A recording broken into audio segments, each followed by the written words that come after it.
C'est un fait. Aucun prétendant à la présidence de la France en 2017 ne me plaît.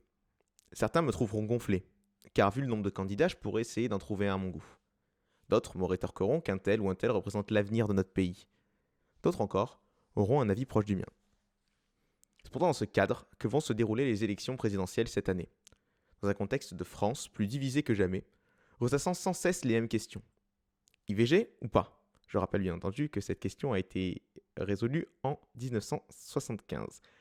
Même droit pour les personnes homosexuelles? Notre-Dame-des-Landes? Retour de la peine de mort? Well, that escalated quickly. Difficile ainsi de trouver son bonheur chez les candidats cette année. Si les candidats extrêmes, Mélenchon et Le Pen, semblent être pour leurs électeurs les seules personnes capables de redresser la France dominée par le joug de l'UE, on a assisté à la montée de deux outsiders qui plaisent de plus en plus, Macron et Fillon. Le premier n'a pas souhaité participer aux primaires de la droite, la belle alliance populaire, et se caractérise par une politique libérale de gauche. Le second n'a pas souhaité participer aux primaires du FN, de la droite, et se caractérise par une politique de droite teintée d'un tantinet d'extrémisme religieux. Mais dans notre France divisée, toutes les personnes citées précédemment trouvent leur public et leurs votants. Et n'est-ce pas ce qui fait la beauté de notre pays, sa diversité, sa pluriculturalité, ses diverses façons de penser? Le problème aujourd'hui se trouve dans l'individualité de tout un chacun, qui arrive assez difficilement à accepter qu'un autre puisse penser différemment de lui. La liberté des idées est un droit, ma foi, inaliénable.